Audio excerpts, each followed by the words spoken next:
To understand why the narcissist cannot recover from betraying a super empath, we have to first understand what the super empath actually represented in the narcissist's psychological economy.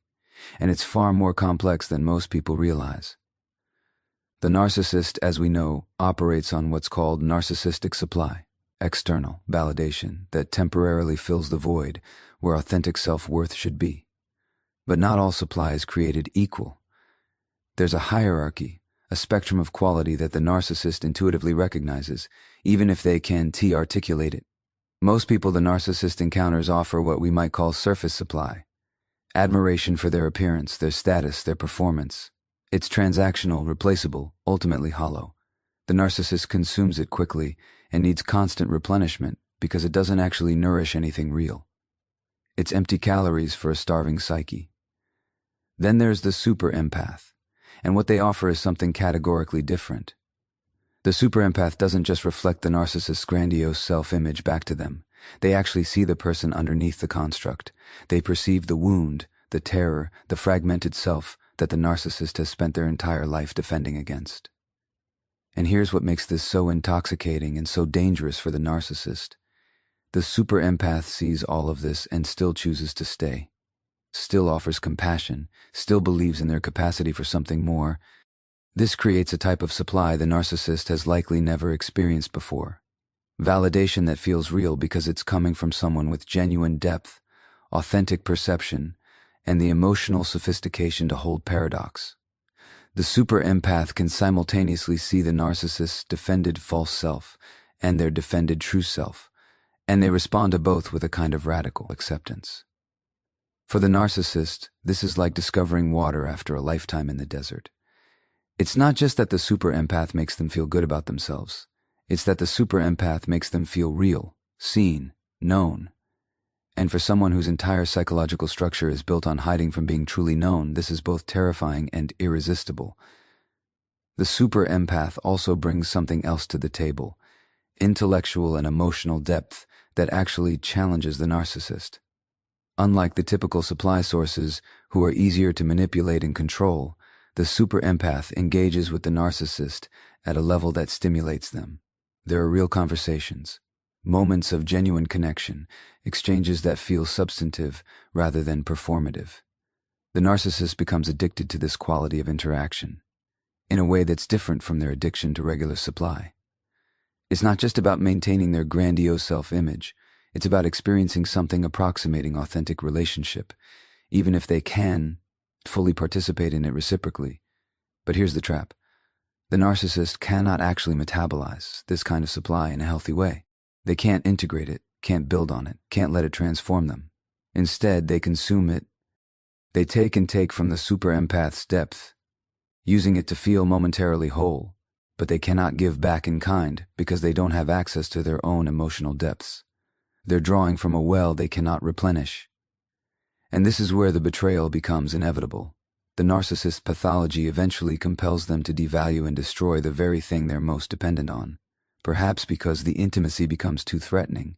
Perhaps because the super empath begins to require reciprocity. Perhaps because the narcissist's shame at being truly known becomes unbearable. Whatever the trigger, the narcissist sabotages the relationship in ways that are often spectacular in their cruelty. And then they lose it. They lose this unprecedented quality of supply. And here's what they discover in the aftermath. It cannot be replaced. The narcissist might find other sources of validation, other people to manipulate, other relationships to dominate. But they will never again find someone with that particular combination of depth, perception, tolerance, and genuine care. They will never again experience being seen that completely and accepted anyway. They will never again have access to that quality of connection, that level of intellectual and emotional stimulation. They've destroyed something irreplaceable, and on some level they know it. Every subsequent relationship becomes a disappointing echo of what they had and threw away. Every new source of supply feels shallow by comparison. They're trying to satisfy a hunger that only one specific type of nourishment could address, and they've permanently cut themselves off from it. You cannot replace someone who saw you completely and loved you anyway, especially once you've proven them right to leave. But the loss of supply, devastating as it is, points to something even more psychologically catastrophic for the narcissist, because what the super empath actually represented was something the narcissist has organized their entire existence around: avoiding being truly known. Let me explain what I mean by this. The narcissist's whole psychological architecture is essentially an elaborate defense system built to protect against a core wound, a profound sense of defectiveness, shame, or worthlessness that formed early in their development. Everything about the narcissistic presentation, the grandiosity, the superiority, the need for control, the lack of empathy, these aren't personality traits. They're armor. They're a fortress constructed to ensure that no one ever gets close enough to see what the narcissist believes is their fundamentally unlovable true self, and this defense works reasonably well with most people. The narcissist can maintain the facade, can keep people at the precise distance where they provide validation without penetration, admiration without actual intimacy. Most people never see past the mask because the narcissist never lets them close enough, or because those people don't have the perceptual capacity to see through the construction. But the super empath is different. The super empath has this almost uncanny ability to perceive what's happening beneath the surface. They can sense the wound underneath the grandiosity. They can feel the terror underneath the rage. They can detect the fragility underneath the apparent strength. And critically, they can hold all of this in their awareness simultaneously without being manipulated by the false self or destroyed by the narcissist's defenses. This means that for perhaps the first time in the narcissist's life, they're in a relationship with someone who actually knows them. Not the performed self, not the curated image, not the strategic presentation, but the actual fractured, terrified, shame-bound person underneath. And here's the paradox that the narcissist cannot resolve. Part of them desperately wants this. Part of them is starving for the experience of being truly seen and accepted anyway. This is the fantasy that drives their pursuit of the super empath in the first place. But another part of them, the part organized around survival, finds this level of exposure absolutely intolerable. So throughout the relationship, the narcissist exists in this excruciating double bind. The super empath's perception of their true self is simultaneously the thing they crave most and the thing they fear most. It's both the most intimate connection they've ever experienced and the most threatening. When the relationship ends, when the narcissist inevitably betrays this person and drives them away, something irreversible happens to the narcissist's defensive system, because now they have to live with the knowledge that someone saw through everything, all the way down to the core, and ultimately chose to leave anyway. This is fundamentally different from other relationship endings. When a typical supply source leaves, the narcissist can tell themselves a comfortable story. They couldn't handle me. They didn't understand me. They weren't on my level.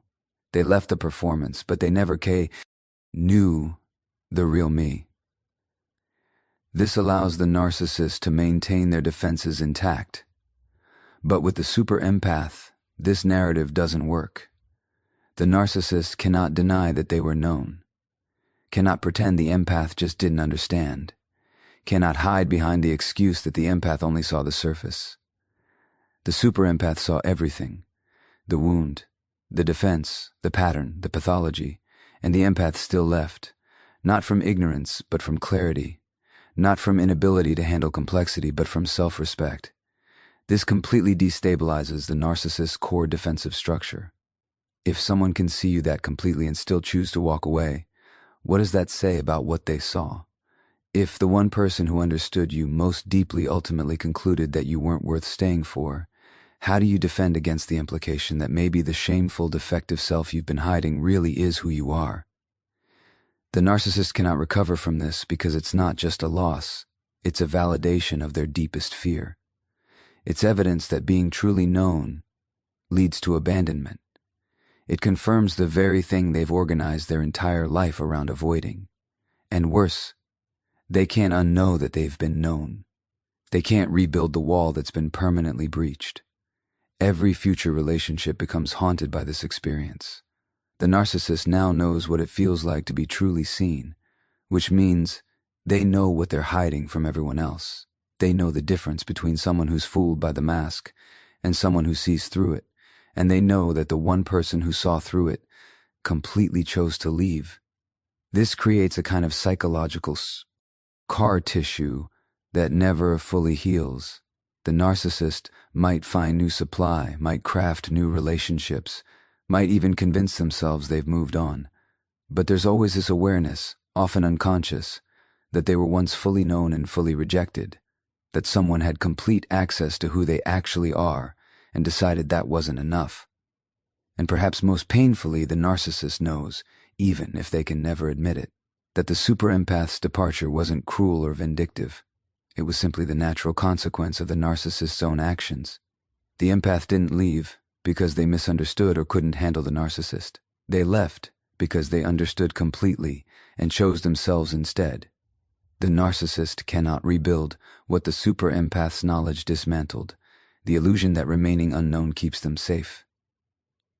Let's talk about what happens in the practical, day-to-day reality of the narcissist's life after the super empath leaves.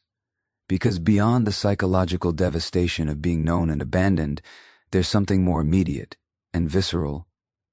The narcissist must now face the one thing they've spent their entire existence avoiding: themselves. The super empath, you see, wasn't just providing validation or even deep connection. They were functioning as what we might call an emotional regulator for the narcissist's inner chaos. And I want to be very clear about what I mean by this, because it's not the same as codependency or enabling, though it can appear similar on the surface. The narcissist's internal world is fundamentally dysregulated. Without a coherent sense of self, without access to genuine self-worth, without the capacity. Thank you for self-soothing or emotional integration. The narcissist exists in a state of chronic inner instability. They're constantly oscillating between grandiosity and collapse, between rage and emptiness, between the terror of being nothing and the exhausting performance of being everything. Most people in the narcissist's life can't handle this level of internal chaos. They're either completely fooled by the grandiose presentation, or they're quickly overwhelmed and retreat. But the super empath has this extraordinary and ultimately self-destructive capacity to hold space for the narcissist's contradictions, to remain calm in the face of their rage, to provide grounding when they're spiraling, to offer a kind of stable presence that the narcissist's own psyche cannot generate. Over time, the narcissist becomes profoundly dependent on this regulatory function. The super empath becomes the container for feelings the narcissist cannot process, the anchor when their sense of self fragments, the mirror that reflects back a coherent identity when their own threatens to dissolve. And because the super empath does this so consistently, so skillfully, the narcissist doesn't even recognize it's happening. They just know that somehow, in this person's presence, they feel more real, more stable, more whole than they do anywhere else. Then the empath leaves, and suddenly, catastrophically, that regulatory function disappears. Now the narcissist is alone with the full force of their internal chaos.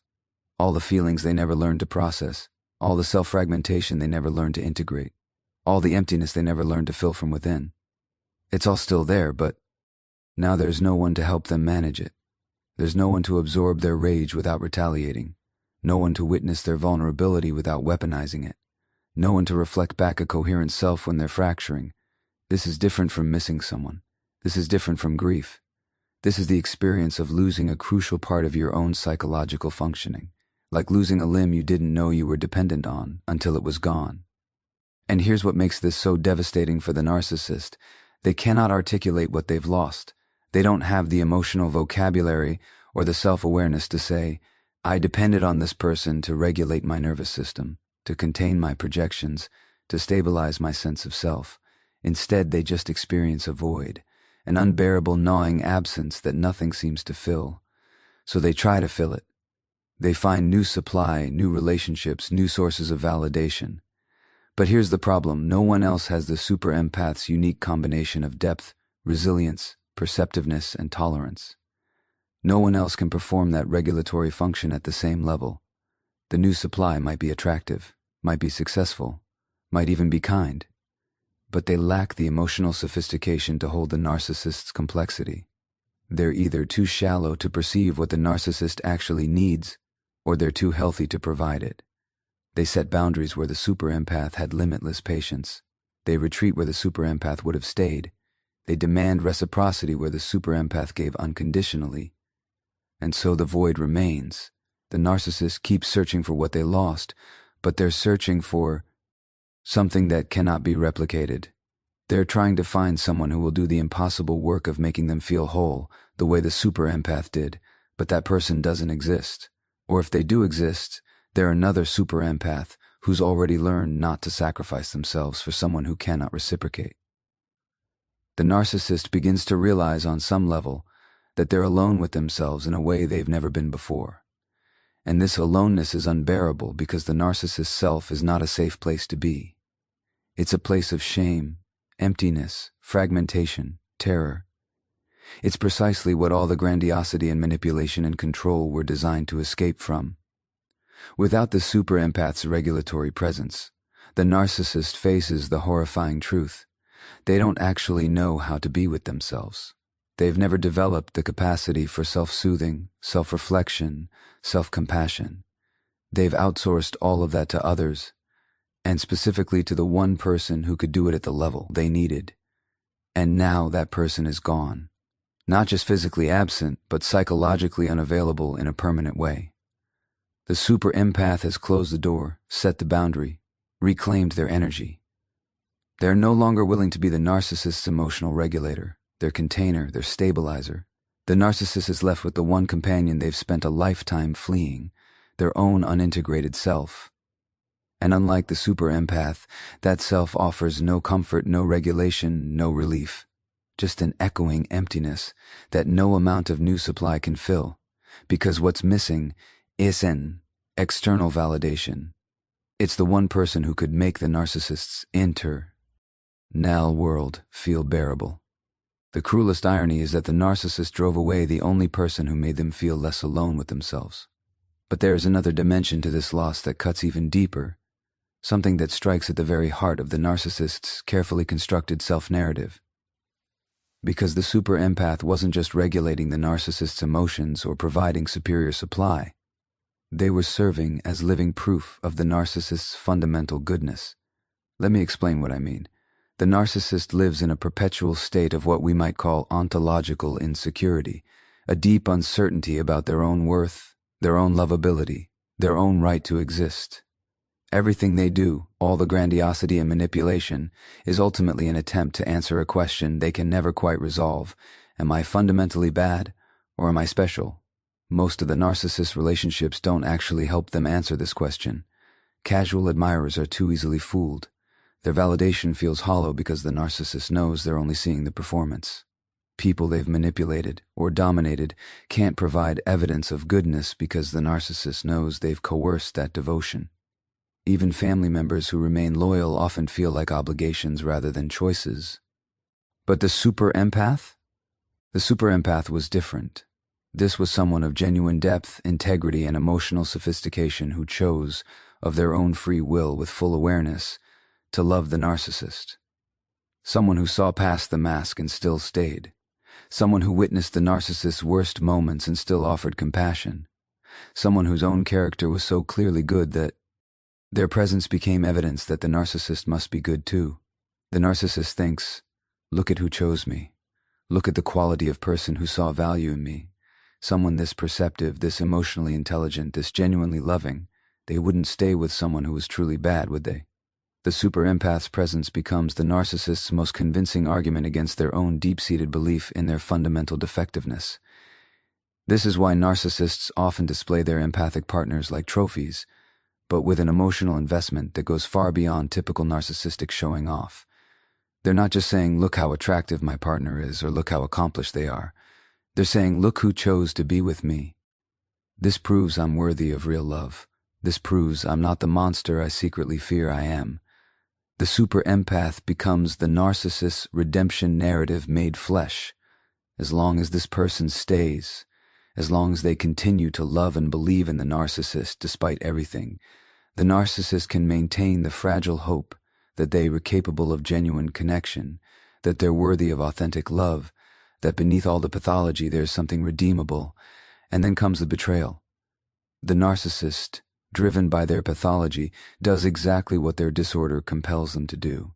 They devalue, they manipulate, they betray.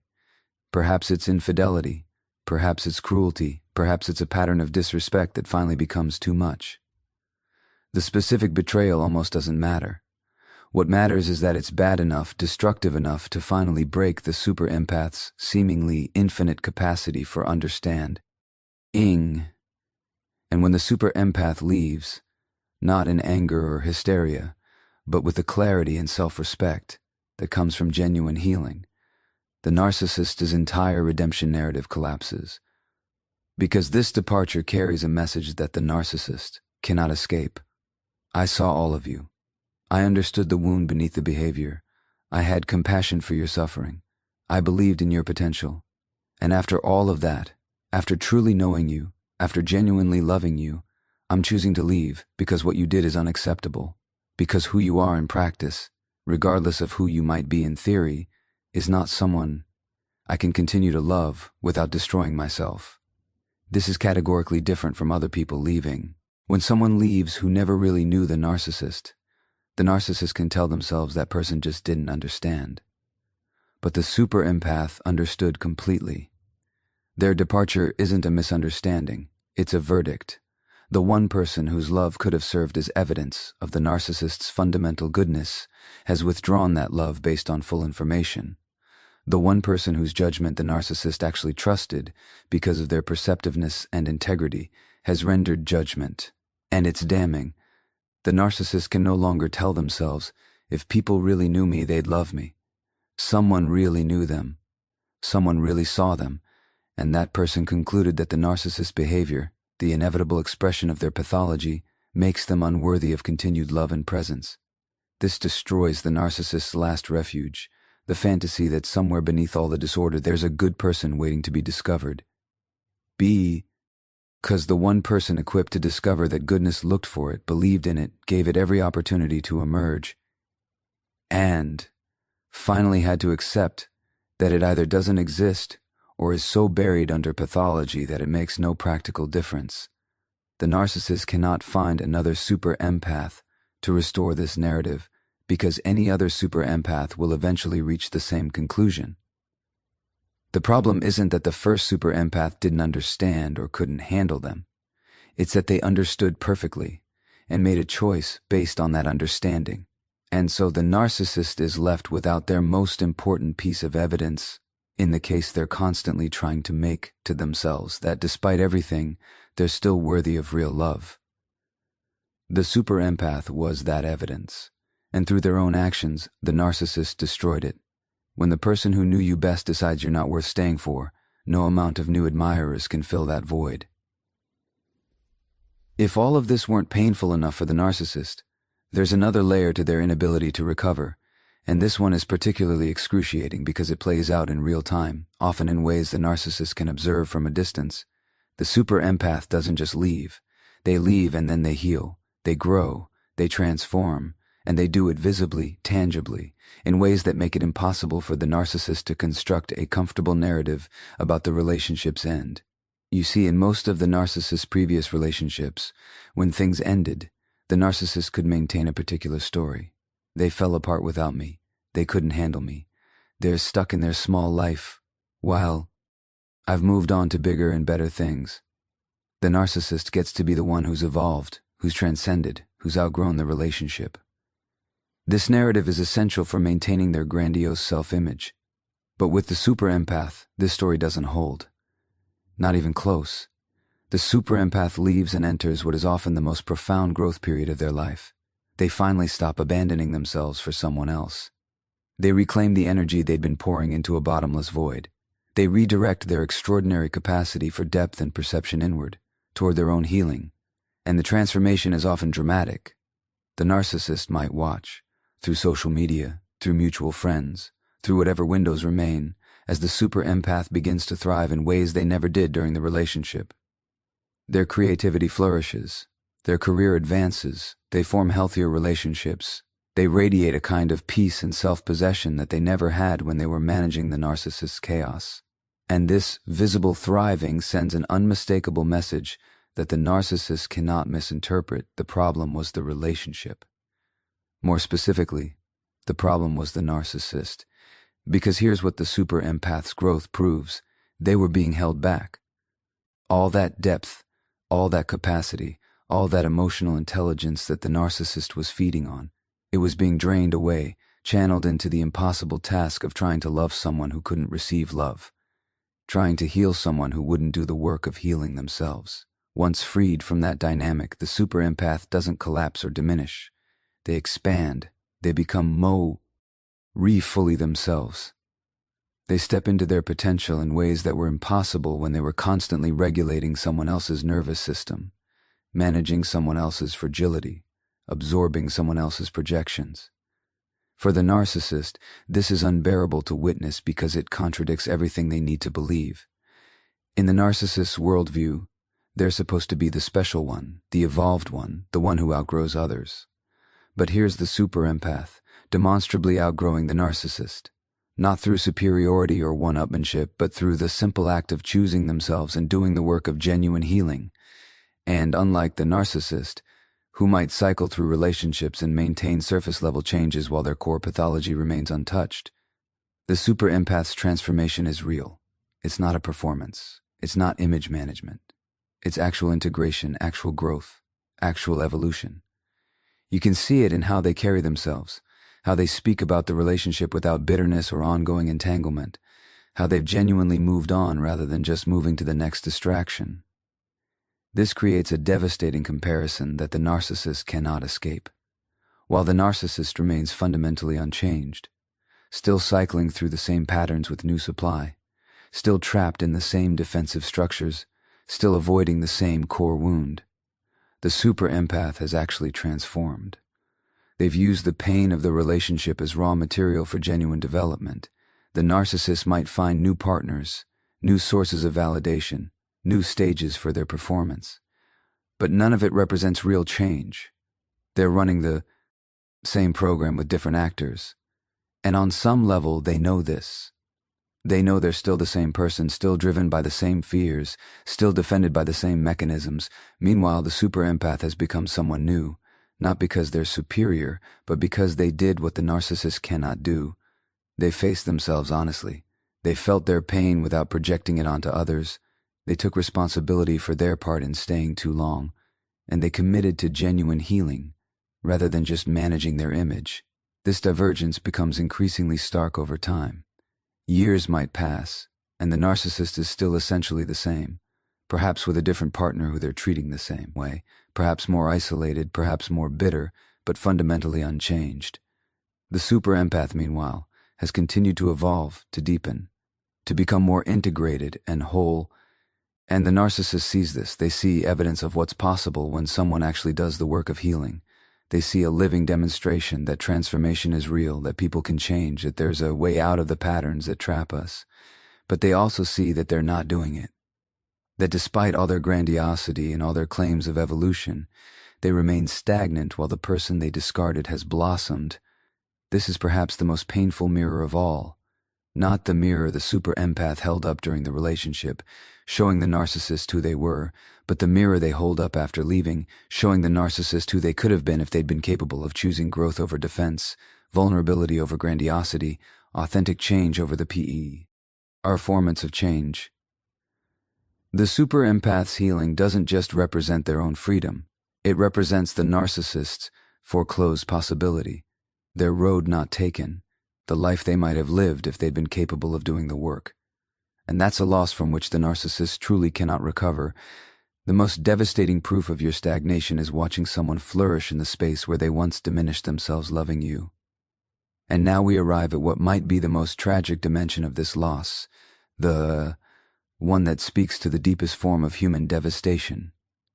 Because the super empath didn't just see who the narcissist was. They saw who the narcissist could become. This is something we need to sit with for a moment because it's fundamentally different from everything else we've discussed. The super empath's perception wasn't limited to the narcissist's current state, the pathology, the defenses, the wounded self hiding beneath the grandiosity.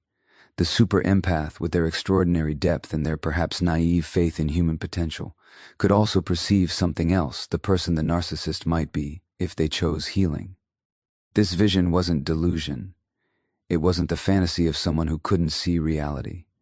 The super empath saw the reality perfectly. They just also saw the potential. They could hold both truths simultaneously. This is who you are now, and this is who you could become. And more remarkably, they believed in that potential. They believed it enough to stay far longer than they should have. They believed it enough to endure treatment that no one should endure.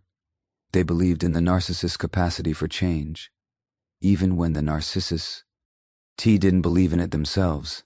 For the narcissist, this belief was simultaneously their greatest hope and their greatest burden, because part of them desperately wanted to become that better version of themselves. Part of them resonated with the super empath's vision, felt the pull of that possible redemption. In moments of vulnerability, rare and quickly defended against, the narcissist might have glimpsed what the super empath saw, a path toward wholeness, toward genuine connection, toward freedom from the prison of their own pathology. But another part of them, the part organized around survival and defense, found this vision terrifying, because becoming that person would require the very thing the narcissist's entire structure is designed to prevent: facing the wound, feeling the shame, acknowledging the damage they've caused, sitting with the unbearable vulnerability of not knowing who they are without their defenses. So the narcissist remained trapped between these two poles, the desire to become what the super empath believed they could be, and the terror of what that transformation would require.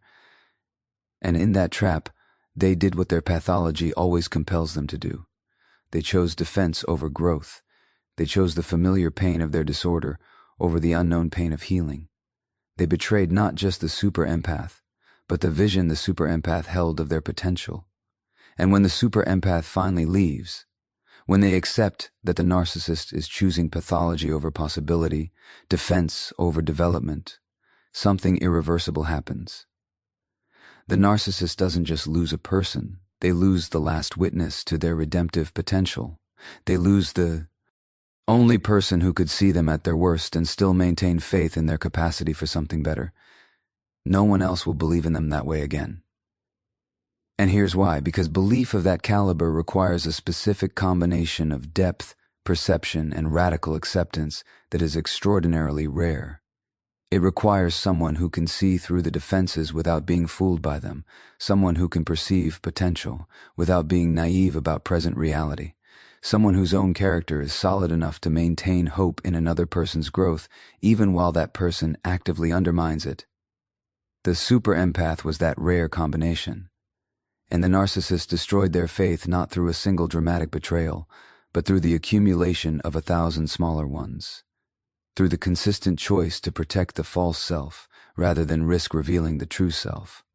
Through the pattern of hurting the one person who believed in their healing. Through the fundamental refusal to do the terrifying work of genuine transformation. When the super empath finally withdraws their belief, not in anger but in acceptance, they take with them the narcissist's last tether to the possibility of redemption, because everyone else in the narcissist's life either believes in the grandiose false self, which isn't real, or sees only the pathology, which offers no hope. The super empath was the only one who held both truths. I see who you are, and I see who you could be, and I believe you're capable of bridging that gap. After the super empath leaves, the narcissist might encounter other people who believe in them, but that belief will always feel hollow because it's based on incomplete information. New partners might admire the false self, but the narcissist knows they're being fooled. Therapists might maintain hope for their healing, but the narcissist can keep them at arm's length, never truly vulnerable. Friends might stay loyal, but the narcissist knows they don't see the full picture. Only the super empath saw everything and still believed. And the narcissist has permanently forfeited that belief through their own choices. This creates a particular kind of despair that the narcissist may never fully articulate, even to themselves. It's the despair of knowing that someone once saw your best possible self, not as flattery, not as manipulation, but as genuine perception, and you systematically destroyed their faith in your ability to become that self. You proved them wrong about you, but in the worst possible way. You demonstrated that their belief was misplaced not because they misjudged your potential, but because you refused to reach for it, the narcissist is left haunted by a ghost, the person they could have been if they had the courage to meet the super empath's belief with action. That ghost follows them into every subsequent relationship, every new beginning, every moment when they might choose differently but don't, because now they know what's possible. They've seen themselves through eyes that perceived their potential, and they've chosen, again and again, to remain who they are rather than become who they could be. The super empath took with them not just their love, not just their regulatory presence, not just their validation. They took the narcissist's last real chance at believing in their own redemption, because no one else will ever believe in them with that particular combination of clarity and hope, truth and faith, unflinching perception and unwavering compassion. And the narcissist knows, in whatever capacity they're capable of knowing anything real about themselves, that they deserved that belief and they destroyed it. That someone saw the best in them and they repaid that vision with betrayal. That they were offered a path toward healing and they chose pathology instead. When you destroy the faith of the only person who could see both who you are and who you might become, you lose more than their presence. You lose your own possibility.